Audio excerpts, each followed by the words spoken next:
Doraemon कोई original cartoon नहीं है, बल्कि इस सस्ते कार्टून की कॉपी है। क्या आपने ऑगी का इंडियन वर्जन देखा है, जो कि ditto Oggy and the cockroaches से कॉपी किया गया है? और कैसे डोरेमोन का एक इंडियन कॉपी है जिसके पास भी गैजेट एंड 4D पॉकेट है। आप शिनचैन के इस सस्ते कॉपी के बारे में नहीं जानते होगे। और इस क्यूट भालू से चाइना गवर्नमेंट इतना क्यों डरता है, और कैसे एक एपिसोड में हमारा क्यूट नीला ऑगी डेविल ऑगी बन जाता है। तो आज के इस वीडियो में हम ऐसे ही कुछ कार्टून्स के बारे में जानने वाले हैं, तो पूरे वीडियो के एंड तक जरूर देखना। Number 1, Doraemon. डोरेमोन कोई ओरिजिनल कार्टून नहीं है, बल्कि वह रोबोटॉन की कॉपी है, क्योंकि रोबोटॉन को 1966 में रिलीज किया गया था और डोरेमोन को 1979 में। यह बात तो साफ है कि सबसे पहले कौन कार्टून आया था। और डोरेमोन का सबसे फेमस गैजेट बॉम्बू कॉप्टर है, जिसे सर पर पहनकर डोरेमोन कहीं भी उड़ जाता है। और यह सेम गैजेट आप रोबोटॉन के सर पे देख सकते हो। हालांकि ये बॉम्बू कॉप्टर से बड़ा है। रोबोटॉन कार्टून का सबसे शौक कर देने वाला बात यह था कि इस शो में पहली बार जियान जैसा मोटा लड़का और सुनियो जैसा टेढ़ा मुंह वाला लड़का दिखाया गया था, और इन दोनों कैरेक्टर को आप सेम टू सेम डोरेमोन और कित्रेंसु में देख सकते हो। नेक्स्ट, रोबोटॉन में जो मेन बंदा है, उसने रोबोटॉन को अपने हेल्प के लिए बनवाया था। उसी तरह डोरेमोन भी नोबिता के मदद के लिए आया है। और सबसे शॉकिंग चीज यह है कि जिस तरह डोरेमोन के पास 4D पॉकेट है, उसी तरह रोबोटॉन के पास भी एक पॉकेट था। Number 2, Oggy and the cockroaches. इस फेमस कार्टून के कॉपी का नाम है पकड़म पकड़ाई, और इसे ऑगी एंड द कॉकरोचेस का इंडियन वर्जन भी कहा जा सकता है। ऑगी एंड द कॉकरोचेस के फेमस होने के बाद पकड़म पकड़ाई को 2013 में लॉन्च किया गया था। पकड़म पकड़ाई ऑगी एंड द कॉकरोचेस से काफी ज्यादा मिलता जुलता है, बस इन कॉकरोचेस की जगह यहाँ 3 चूहे दिखाए गए हैं। और सबसे कमाल की बात यह है कि इन दोनों कार्टून्स के कुछ सीजन के वॉइस आर्टिस्ट भी सेम है। तो ये कॉकरोच मुझे बहुत डरने गया,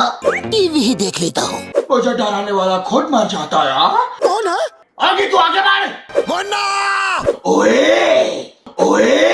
यह कार्टून इंडियन तड़का के साथ आता है, और इंडियन बच्चे भी इसे काफी ज्यादा पसंद करते हैं। Number 3, Doraemon. आपको इंडिया में डोरेमोन के कई कॉपी वर्जन देखने मिल जाएंगे। उनमें से एक है ये गैजेट गुरु गणेशा। जैसा कि हम जानते हैं, डोरेमोन के पास 4D पॉकेट है, जिसके अंदर से वो गैजेट निकालता है। और दोस्तों, पॉकेट का हिंदी होता है पोटली, और इसी पोटली को गणेश भगवान के साथ मर्ज करके यह कार्टून बनाया गया है। डोरेमोन का चीप कॉपी गैजेट गुरु गणेशा, जो डोरेमोन की तरह ही किसी भी प्रॉब्लम का सोल्यूशन करने के लिए अपने पोटली से गैजेट निकालते हैं। भाई, इसके रिलीज होते ही इस कार्टून को काफी हेट मिलने लगा, और इस कार्टून को देखकर डोरेमोन फैंस इस कार्टून को सस्ता डोरेमोन बोल के रोस्ट करने लगे। यह तो बात हो गई डोरेमोन का इंडियन कॉपी। लेकिन जैसे कि आपको पता ही होगा, डोरेमोन को अमेरिका में भी दिखाया जाता है। लेकिन क्या आपको यह पता है, अमेरिका में डोरेमोन का कैरेक्टर का नाम बिल्कुल ही अलग है। जैसे कि नोबिता का नोबी नाम है, शिजुका का सुई, सुनियो का नाम स्निच, और जियान का नाम बिग जी है। यहाँ तक कि डोरेमोन का फेवरेट डोरा केक को अमेरिकन वर्जन में यम्मी बन कहा जाता है। Number 4, Shinchan. शिनचैन के इस चाइनीज कॉपी के बारे में कोई नहीं जानता। जी हाँ, शिनचैन का एक चाइनीज कॉपी भी है, जिसका की नाम बिग माउथ डूडू है। यह कार्टून 2007 में रिलीज किया गया था। शुरुआत में तो इसे लोग काफी ज्यादा एंजॉय करते थे, लेकिन बाद में इस कार्टून को अच्छे से नोटिस करने के बाद पता चला कि इसके बहुत सारे क्लिप शिनचैन से एग्जैक्ट मैच करते हैं। और शिनचैन का स्टोरी लाइन, पर्सनालिटी और मस्ती को देखते हुए सबको समझ में आ गया कि यह कार्टून शिनचैन का कॉपी है। Number 5, Ben 10। भाई, बेन 10 को तो हम सबने ही देखा है, लेकिन क्या आपको इंडियन बेन 10 के बारे में पता है? अगर नहीं तो मैं बात कर रहा हूँ माई नेम इज राज के बारे में, और इसे बेन 10 का इंडियन वर्जन भी कह सकते हो। देखो, जैसे बेन 10 के पास घड़ी थी, ठीक वैसे ही इसके पास एक बेल्ट है, जिसमें की शुरुआत में 5 अवतार दिए गए थे, और सभी अवतार का कुछ न कुछ पावर था, और ये बेल्ट की हेल्प से ट्रांसफॉर्म हो सकते हैं। जब बेन 10 रिलीज हुआ था, तब शुरुआत में उसको भी 10 एलियन मिले हुए थे। अब देखो, बेन 10 में सबसे फेमस एलियन है 4 आर्म। ठीक वैसे ही इसके पास मही नाम का एक क्रिएचर है, जो कि 4 आर्म से काफी ज्यादा सिमिलर है। और ठीक जैसे बेन 10 को आगे जाकर और नए एलियन मिलते हैं, ठीक वैसे ही राज को भी और अवतार मिलते हैं। वैसे इन दोनों का कॉन्सेप्ट छोड़कर दोनों का स्टोरी लाइन और एनिमेशन काफी ज्यादा अलग है। बेब्लेड। जैसे कि हम बचपन में बेब्लेड और पोकेमॉन काफी ज्यादा देखा करते थे, बट आप एक बार इस चाइनीज बेब्लेड पे नजर डालो।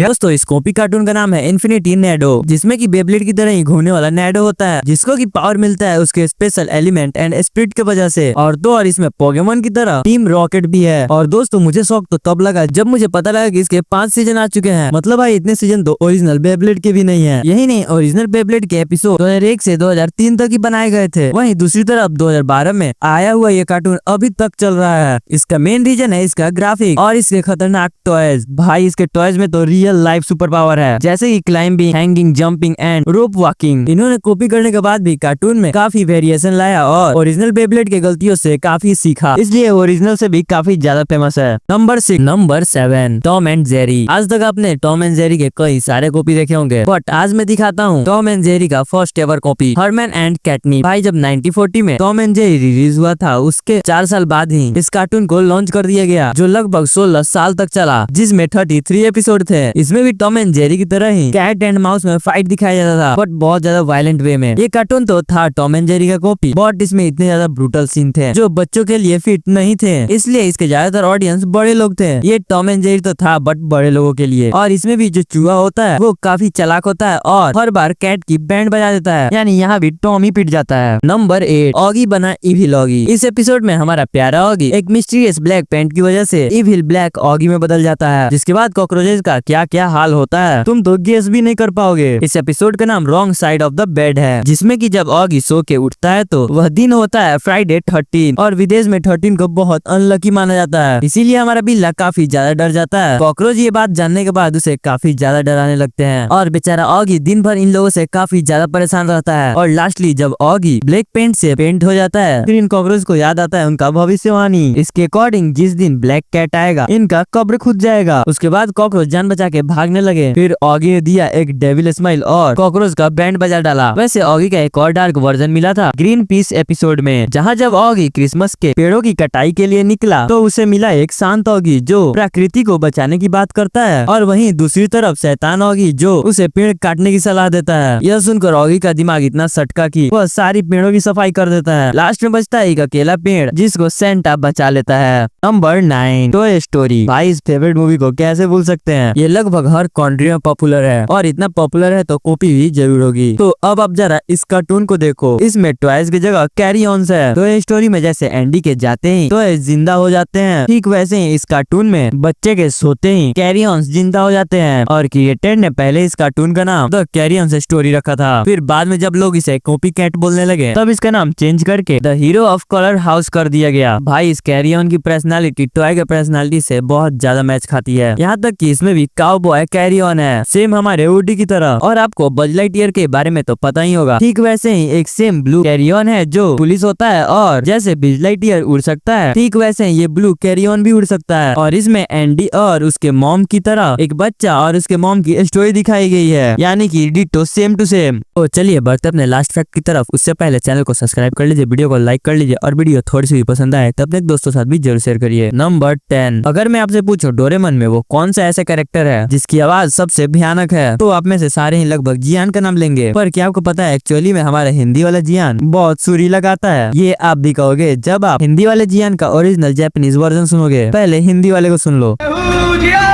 मैं हूँ बड़ा ताकतवर, मेरा गला है बहुत सुरीला, मेरी आवाज सुनकर लोग हो जा। अब ये है जियान का इस वाले गाने का जापानीज वर्जन।